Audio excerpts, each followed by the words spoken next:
We're both designers, and we hear that Claude Design just made us obsolete. Well, so we're gonna give it a test, and we're gonna figure out, is it time for us to switch careers to organic Or gardening, back to organic gardening for some of us. possibly, or is Claude Design complete trash and we don't even need to think about it? Now, I'm pretty sure the answer is somewhere in the middle. Plus, we'll get answers to your questions from the mailbag and so much more. This is The Shift.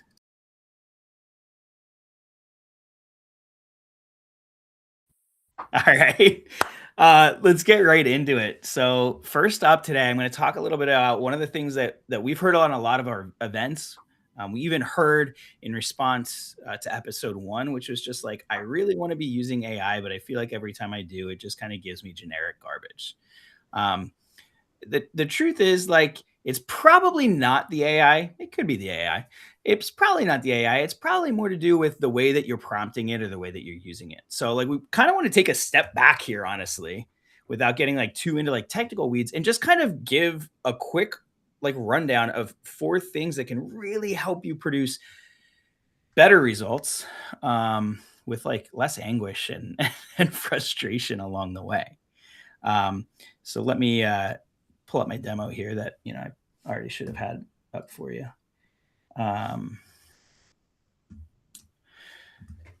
So I'm working in Claude, but this is really relevant for any LLM, whether you're using ChatGPT, Claude, or something else. Most of the AI, the way I tend to think about this, Chris, and I honestly think this feedback or this advice may have come from you a year or more ago, which was just like it's as good as you make it. And think about like if you were giving a project brief to a copywriter, like they would need all of the context, right? If I went to a copywriter and I went, write social copy for my local newsletter, like they will, right? And I can give it this, and a lot of these tools will ask for context. Like you see here, it's what are we working with? It wants to know certain things. For the sake of this, I'm not giving it any, and it will write just like a copywriter would some social copy for your newsletter, but without knowing anything, it's going to be pretty bland and generic. It's actually like pushing really hard, making sure that it knows what it's talking about. I actually ran this earlier. I'm going to show you here too, where I gave it the same prompt, ignored its questions. Oh, this is not the right one. Sorry. Well, anyway, it came back with really live demo. This is what happens. But basically it just came back with very basic, like, hey, sign up for my local newsletter and find out about things happening in your neighborhood. Like very, generic. It's not going to get me to a point where I'm like ready to use that. It's not going to take me out of the process in the way that I want. I'm still gonna have to do a lot of work to make that relevant and frankly, probably rewrite 90% of what it gives you. Now, there are 4 things to provide context that just, I think just are really simple and do an amazing job at getting you to a much better result. That's telling the AI what its role is. So in this case, I'm telling it you're a social media copywriter for my local newsletter called Havertown News. Now it knows what its purpose is, and it can draw on the information that it has from the universe about what a good social media copywriter is, like length, what resonates with people. It already has a better contextual understanding of what it's trying to do. I'm telling them that we just launched a new premium newsletter offer to receive a discount to local businesses for just $5 a month. So now it knows like the kind of like timely nature or campaign nature of what we're talking about. And I give it explicit instructions. I want 3 caption options under 150 characters each, conversational, not salesy. And then I gave it some more voice instruction, friendly and approachable, but don't give them the impression I don't take their trust or subscription seriously. I don't want to make them feel like I don't want their subscription.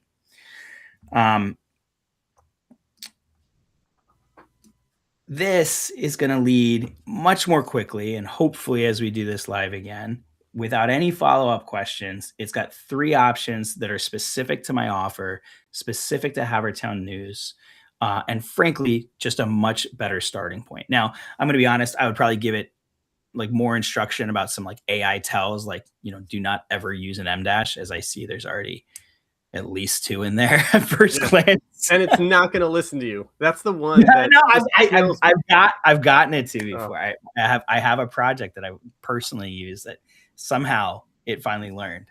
But man, yeah, I mean, top trending Twitter topic, like how do I get it to stop using M dashes? Right? You know what that reminds me of though? The thing with the M dash, because I always have problems with it getting it to not use M dashes or other tells of like, it's not this, it's that, is a sentence structure that it frequently uses when it's writing content for you.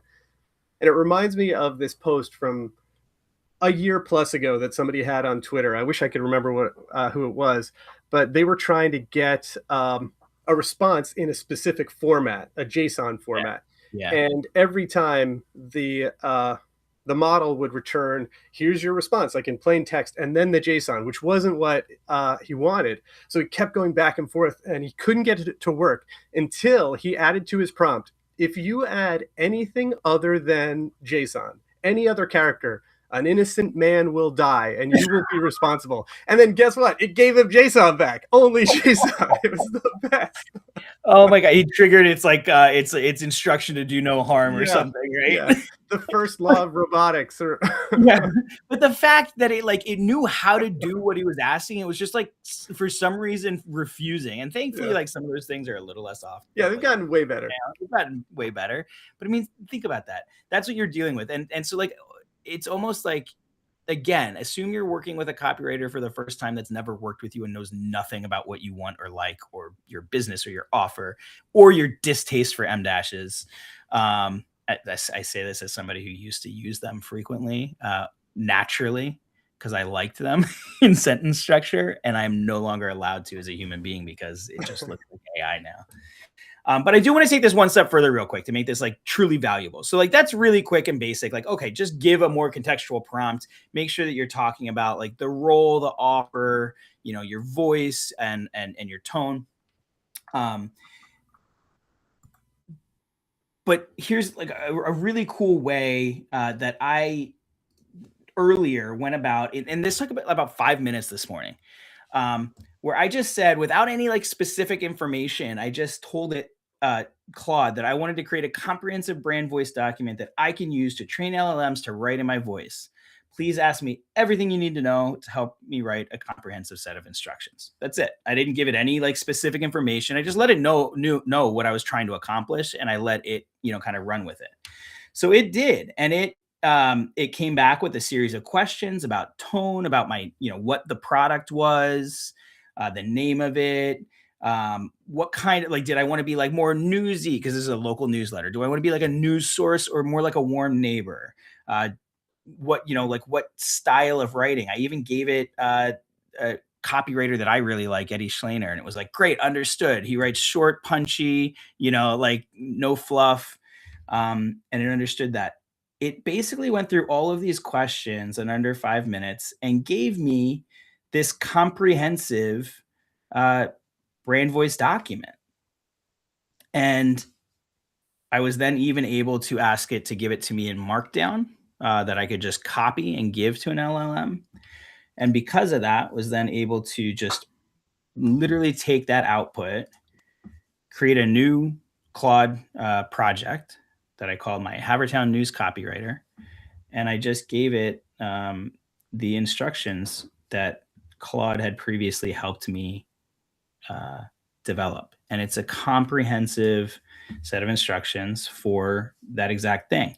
Then, you know, I was able to give it the same prompt. All I gave it was the context of the offer and the format that I was looking for. Instead of, I didn't give it, you know, its role. I didn't give it any real specific voice guidelines because it's got all of that now. And it produced 3, I think, even better, more on point in terms of like the style or taste that I have, and including the fact that, look at that, there's no M dashes. It listens because that's absolutely in the instructions. But yeah, I just think, like, again, this took me like to throw this together for the demo, and it probably took longer than it would take somebody to actually do this. I was able to create a project that, like, I can now go ask for any kind of marketing copy, an email, social copy, whatever, and it's going to get me a lot closer to the point that I want. The intent's not to take like me out of it, but just like to get me from like start to like 90% of the way there so much faster in my own voice. And all of this was done without like I didn't have a knowledge of like what the instruction framework needed to look like, or I didn't have any like idea of the information that it needed to have to be able to write in my voice. I didn't even have existing content that I fed it to learn from. I just let it ask me the questions and kind of, go from there. Yeah, I think that's a great place to start. I would say all of those things that you mentioned at the end, if you have them, Oh my share God. them with it. Yeah, like if you've been sending, this isn't necessarily for you, but for anybody who's watching and wants to replicate this, if you have examples of previous content that you've shared, like previous newsletters that you've sent, you can just point them at the assistant at your newsletter hub in Aweber if you're a user, or your email archive. Just say like, learn from this content about my specific voice. All of that stuff is really helpful because Jesse mentioned that it's going to pull from what it knows, broadly speaking, when trying to develop tone and style guides for you. And the more specific examples and specific guidance you can give it, the better the results will likely meet your expectations. Like, this is a great place to start from. But one thing you're going to hear from us all the time is like, we're going to be mostly teaching you steps one in when we're doing these demos, and then the expectation is you take the thing that you made and continue to iterate and test things and change, because the models are growing, techniques are growing, it gets better every day. You want to keep improving things as you go. Yeah, I mean, it should always be viewed as an iterative work in progress, like never finished, right? Yeah. I do want to say though, and I think the intent behind this is like, if you're just starting a new project, or if you're not producing that content yet to train it, like that should not stop you. Like, you can come at it with nothing and walk away with a working, a copywriter that understands your brand voice, that then you can refine and continue to train on your content as you're producing it and editing it. But I just don't want people to look at it and think, well, I haven't been sending emails, or I don't have a repository of blog posts, so I don't have a brand voice. It can help you develop what you want that brand voice to be. I mean, frankly, like I have been sending the Average newsletter, and it still helped me consider things in terms of like what kind of writing style I wanted that I hadn't been. Yeah. That I kind of maybe just been winging, Yeah. So but yes, the more you give it, the better it gets. Yeah, that's a great point too. One of the techniques that we use around the projects that we make and the products that we make is when you're onboarding somebody into something. So if you're starting from scratch, a really cool thing you can ask Claude or ChatGPT to do is say, like, this should have been a separate demo, but we'll tease it here. You should say, like, I'm trying to develop I'm trying to develop my brand voice guidelines. Interview me to help understand how it is that I want to talk to the world and what my specific value is. Yeah, let's do that on Friday. That's a good one. I love it.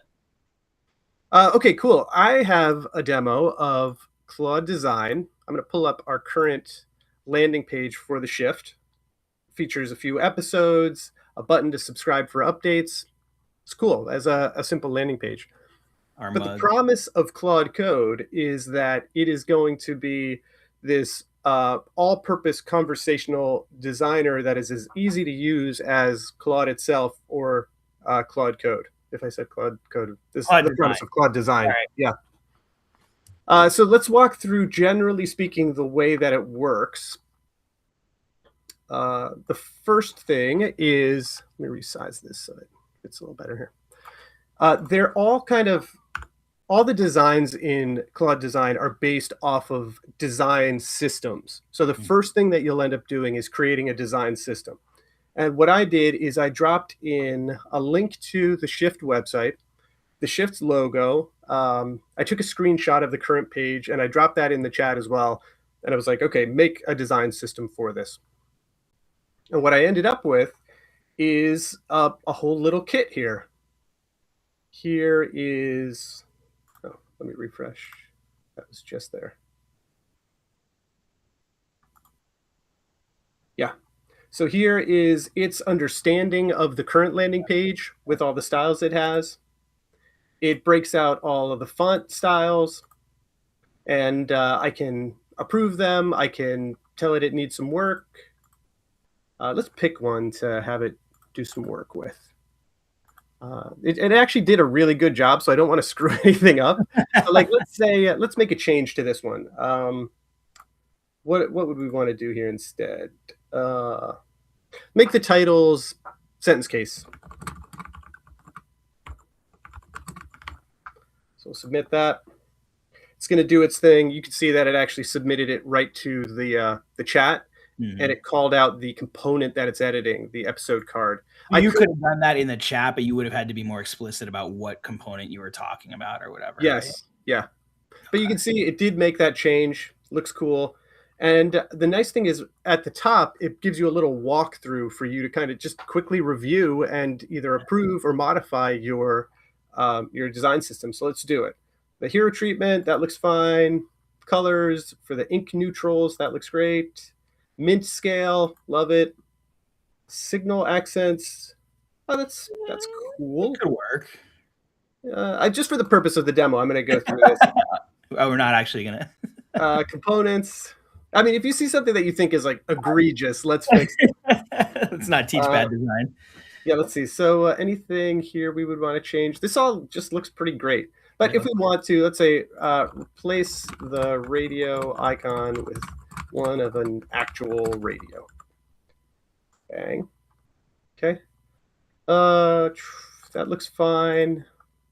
The nav bar, that looks pretty good. Although the watch live text, the gray watch live text is unreadable on the Mint button. This is actually a fantastic pattern for reviewing AI-generated content. Like it shows you component by component. So here's the updated icon set with the radio icon. That looks great. And I feel like this is going like pretty head to head with a platform like Lovable. And like from personal experience, like Lovable will do like security checks and stuff like that for you, but it's not giving you like a breakdown to review this kind of like it's on you to go through the website, the app, whatever you've built with it, and make sure that everything is like as you expected it. This is pretty amazing. Yeah. And it definitely seems like it's positioning itself to compete with Lovable and with Figma. If you haven't used Figma, it's like a user interface design tool. It is the most popular tool for designing applications, and this is squarely pointed at Figma and at conversational web builders like Replit and Lovable and that. Well, and everybody was like so obsessed with like Figma to Claude Code workflows, and they've just taken Figma out of the they're trying to take them out of that ecosystem. Yeah. Okay, so it updated my watch live. You know what? I'm not gonna go through all of this. That demonstrates the concept, but then from there, to say the least. Yeah. From there, I asked it to create a landing page, a new version of the Shift landing page. And this is what I got. And my prompt was not super detailed. What I said is I want to create a landing page for the Shift live stream that highlights the benefits people will get and give them a place to sign up for our newsletter. It should also list out recent episodes from our channel on YouTube, link to the YouTube channel, and some of these shorts, and I included some shorts. Highlight that it's both fun and you'll learn AI tips that you could put into practice right then and there. And the section or the part of this that I'm not showing is when you submit a job to Claude Design. Actually, you know what? I'll do a new one so you can see what it looks like. And then we'll come back and we'll do some potential caveats. But we'll call this one the Shift email newsletter. And we're going to say, create me a newsletter template for the Shift. Send that. And hopefully what it's going to do is it's going to come back with a series of questions for me. And you can see it's writing out these questions now to better tailor what it creates. Mm-hmm. So what format should this render as? Let's do email save client. Recap the most recent episode. Oh, no, standalone AI tip of the week. Let's do that, loosely tied to the show. I just gotta say too, this was one of my favorite things of the experience when I was playing with Claude Design. Was this like multiple question and response all kind of at once, uh, and giving it that upfront with all these like pre-populated options. Um, it just felt like it was such a more efficient way of refining before it tried to build, and then having to refine 100 times from there. Yeah, and a neat thing about this is this might seem like a lot. And I mentioned last week that sometimes I'll see questions and I'm like, why are you even asking me this? I'm going to skip this. I'm going to not even fill all these in. I'm just going to hit continue. And a really neat behavior of Claude Design that I just ran into while I was preparing for this demo is if you don't respond for too long, I don't know how long that is, but at least a couple minutes, it is not going to just sit there and be like, well, I guess I'm not going to create anything. Instead, what it does is like, okay, I'm going to go with what I think is right. Like I left my demo for this just sitting in a tab because I was like, I'll walk people through the questions and then we'll see what it creates. But in the time that between when I left it and I came back, it had realized to itself, well, I'm not going to get answers. I may as well give him something and then he can iterate with me. And it created the landing page, which is great. It made me laugh when you were telling me that earlier too, because like in my old life, I hired a lot of paid interns and stuff like that that were in college or whatever, or just beginning their careers.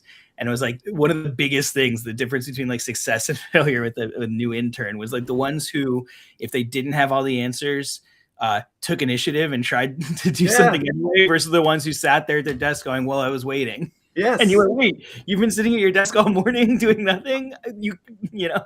Yeah, that's a great analog there, man. So let's look at the page. It did a really good job in general. It looks cool. It looks good. We don't do 90-minute webinars. We don't ask you to transform your enterprise. We do 30 minutes twice a week and leave you with one thing that works. That's pretty awesome. That's great.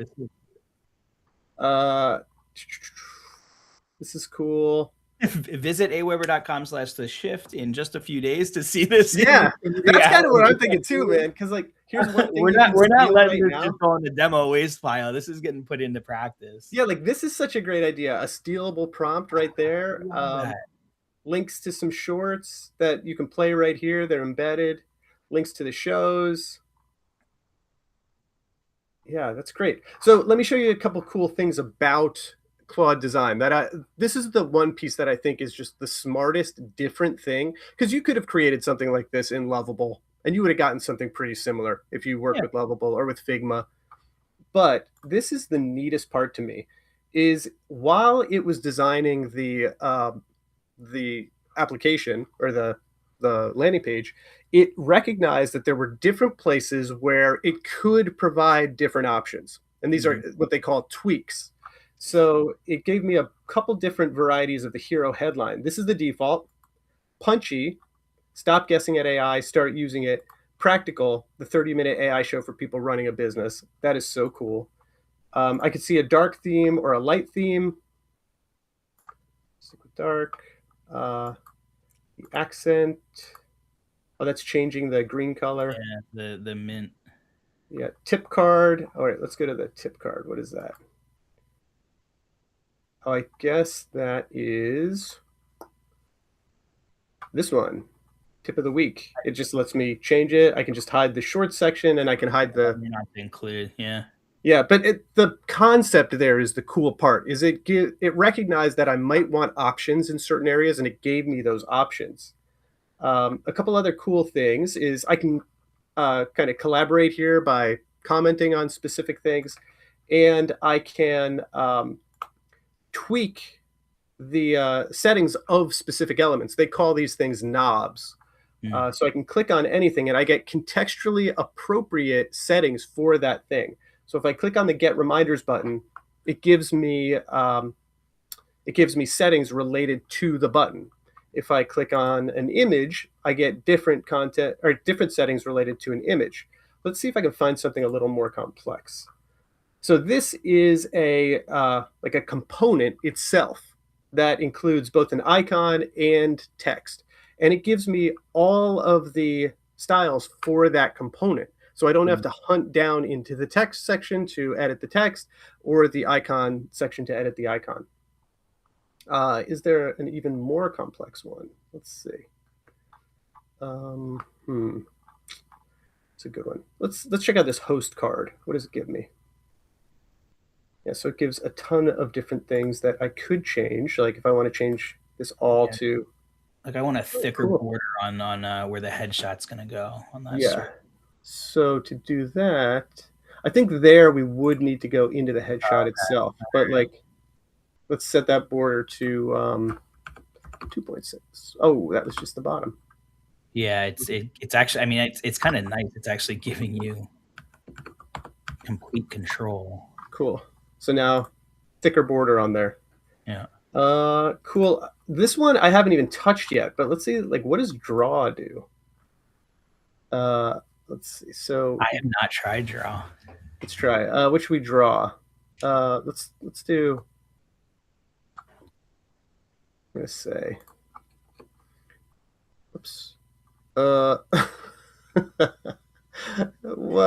let's TBD.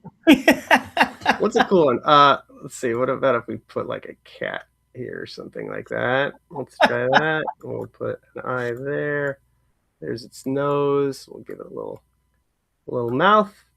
And now, I just sent it. Whatever that does. We're gonna see. Yeah, I have no idea what that's gonna do. Like, is it gonna actually generate like an SVG set, or is... Okay, check this out. Looking at the drawing, it was a cat. Small cat amazing above artist. the live bar, and an Aweber is circled in the Aweber Presents label. The cat suggests adding a playful mascot element. The circle around Aweber suggests emphasizing, highlighting the Aweber branding. That's pretty darn smart. Wow. Let's see. It seems like some of the decisions it's making are going to be interesting. It's going to overlay a hand-drawn SVG circle over the baked-in text region. So maybe like somebody circled it. Yeah, like to call out the A. Well, yeah, we should have been a little more specific with color. hopefully it's still working. No, it's verifying. Can I be honest? I like your cat better. Cats don't have that kind of mouth. This is all wrong. This one definitely seems kind of like a skill issue on my part. Well, I think exploring the thing. Yeah, and I think also like it also represents like how fresh and new this is, and like, you know, some of these features are some more useful than others at this stage, probably. Well, and also at least in the right hands. What it actually points to is a future where I have it open on my tablet with my pencil, and I'm actually marking up and making changes to the website in something that feels more like Procreate or an Adobe app or something like that, and it's actually updating code. That is really awesome. Like, this was a goofy example of that, and it looks like it is trying to improve generating too. It's like it's creating these SVGs. Yeah, these images. Here, stop doing this. But the okay, so like let's talk about some things related to this. I do want to go back to a previous version, but I'll do that later. Because I actually do think we should update the Shift website to be this. Hey, breaking news: we will be updating the Shift website to use most of this. But the some caveats about this, because this is really cool. It's not going to. The first caveat is it's not going to know what you don't tell it. So if you want it to include specific things like a link to your recent YouTube shorts, you have to tell it stuff like that. It might ask you questions about that in the discovery process where it asks you the questions, but don't assume it will. Give it the information that you for sure want on the page. Yeah. The other big caveat with this is it burns through tokens. So like if you're on a Claude, whatever the lowest tier term is, you could make one landing page and it'll run through your daily limit. So just be cautious about that when you're using Claude Design right now. Now, I expect that to be something that they get better at, where it is more efficient, or your token limits increase. Mhm. But this is something you should just be aware of. This is going to end up being a tool that you pay for in one sense or another, and it's gonna take significantly more tokens than you just running text searches and or text conversations, and also generally speaking more tokens than you are using in a typical Claude Code session if you're trying to Mhm. build a website with Claude Code. Now, what you don't get the benefit of that this has built right into itself is it'll do things like look at what it did visually, not just the code, and verify changes to make sure that it looks right. Um, but it's just something to keep in mind right now. Yeah. I just want to show you one more thing. The coolest thing in relation to like this verse Figma or this verse uh, Lovable. Lovable is this little button right here, hand off to Claude Code. So what we can do here is hand this off to Claude Code in our repository where we have our public site and say like, this is what we want built for the Shift landing page. And We can it'll tell the use, exact page file, right? We can even, well, yeah. yes, it'll give you this link to the design file and the Mhm. README for it, and you can customize this however you need, and then just work directly from that file. So there's Yeah. no complex handoff at all. I can just like use it in a local coding agent. And the one thing I haven't done on my personal account yet is I've been using Claude Code for web Mhm. really frequently on my phone, especially where I'll just queue up tasks for some of the personal projects that I'm working on. And I love the idea of being able to just hit a button from Claude Design for something new that I'm working on, like adding a new graph to one of my existing pages, hit a button and have it implement and check back in when the actual change is live, merge it to production, and have it ready and waiting to go. Yeah. Yeah, so that's Claude Design. What's the There's verdict? Do you think we're I'm done? Are we cooked? no, see, I think I had this similar thought about Lovable, and I think Claude Design is just taking it a step further. I don't think that this I don't think I have to go back to organic gardening, except in my free time as a hobby. Uh, but it allows us to creative direct the project. I think that it makes like your tastes and specific like vision for it that much more necessary. But you're not doing the hands-on work the same way. I think it takes. I actually think it's more of an unlock where it allows any of us to play creative director, Mhm. and provides the resources that you would need to fulfill your vision.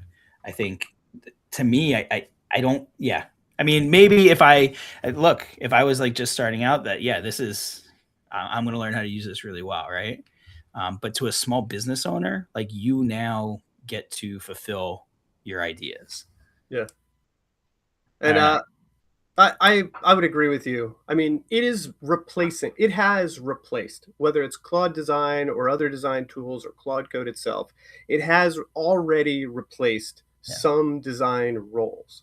Like the production design tasks that I'm sure you and I came up doing early in our career when you're a junior designer and you're like resizing ad units or making slide decks or PDFs or whatever. Like that stuff is AI can do that as well as many a junior UI designer or a hmm, junior designer. But that was never the important part of design.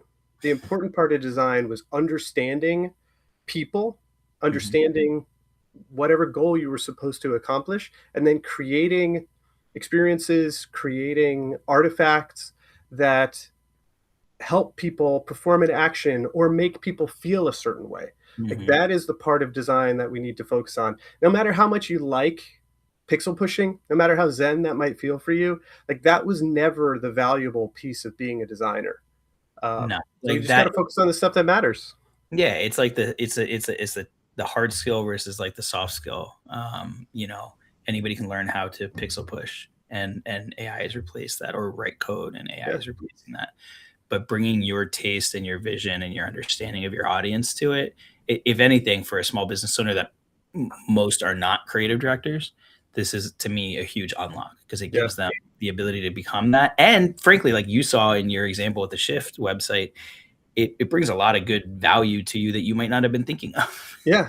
And it makes you a better, creative. I think we are running along. So you want to jump into the let's mailbag? do. We've got one or two here in the mailbag that we'll hit today. Cool. One's really just tactical and simple, and I somebody taught me this, and I love the answer to it. But what's the fastest way to tell if an AI tool is worth the monthly cost? For me, it's if it will accept my credit card. I spend too much on these AI tools. Chris is not judicious about what he signs up for.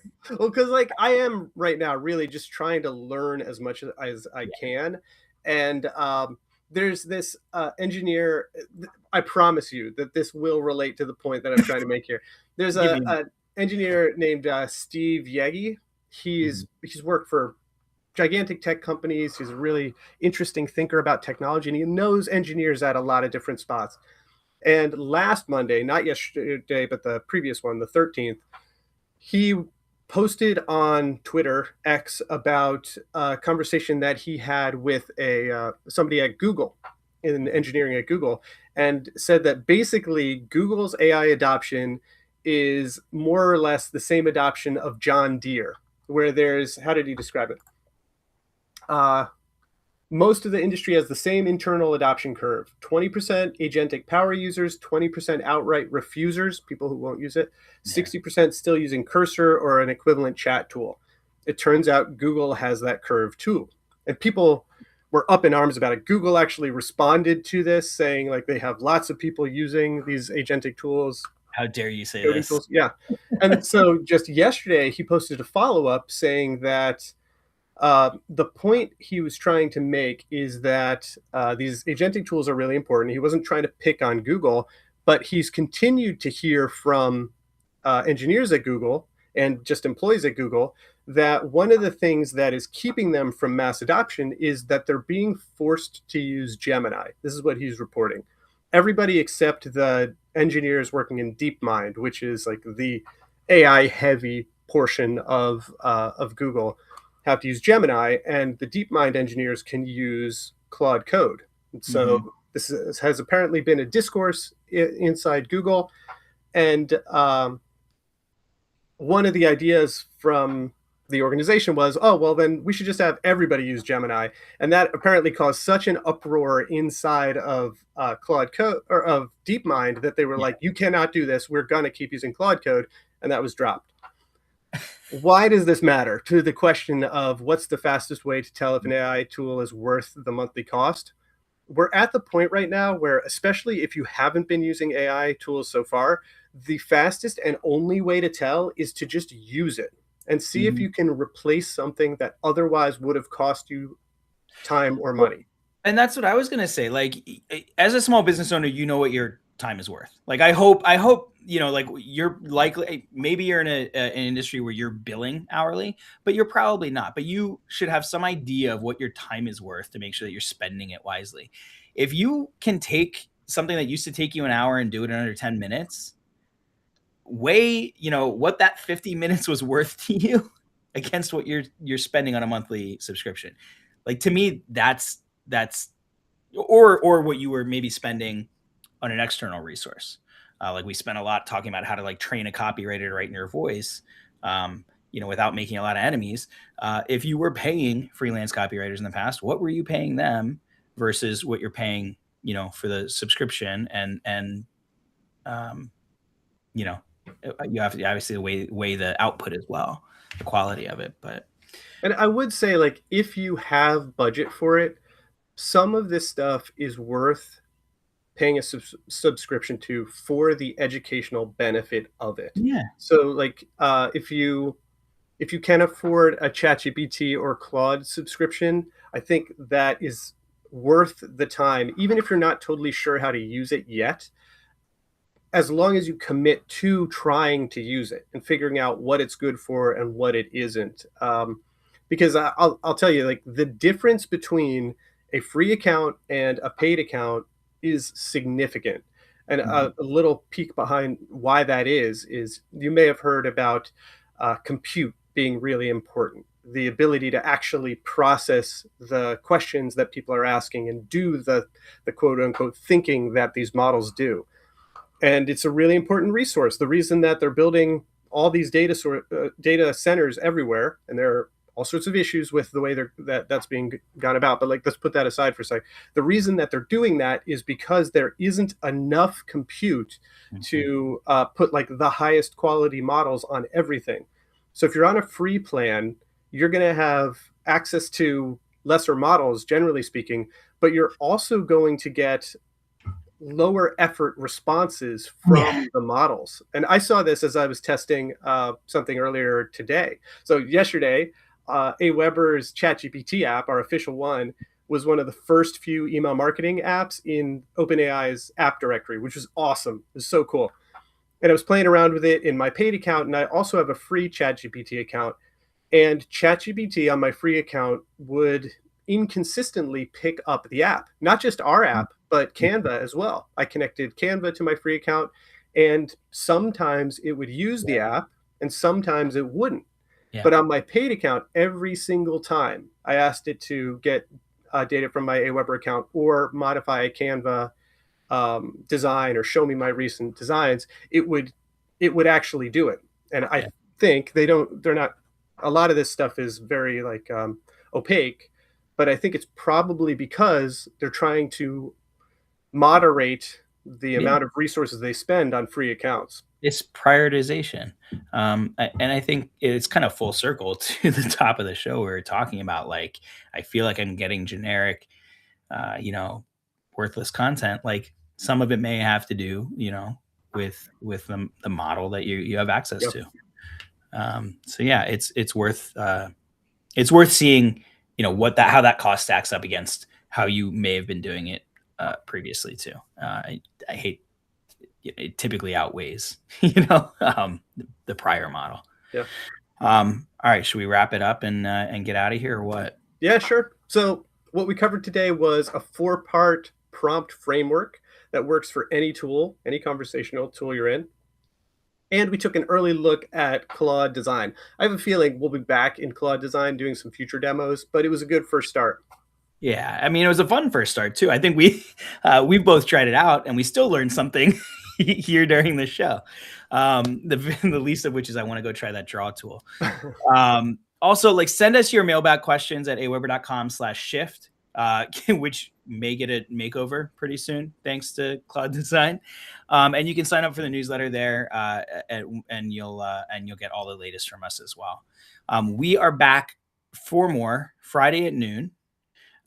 So Chris, what is your touch grass moment this week? What are you going to go do that has nothing to do with AI? Yeah, this is like a recurring segment that we're trying out where we're going to talk a lot about technology. This is like, what are we doing to tear ourselves away from our computers and away from our screens? My thing is something that I try and do as much as possible. It's play pickleball. I love it. I play it with my wife, and it gets me out in the sun with a community of friends. What about you? My kids are younger than yours. Mine tends to be a little bit reactive, but there's nowhere I'd rather be. I have overlapping travel soccer practice that I'm coaching tonight that overlaps with a youth baseball game that I'm coaching. So I'm going to be out in the literal grass and dirt for most of the evening. And I can't wait for that fresh air and that sunshine. All right.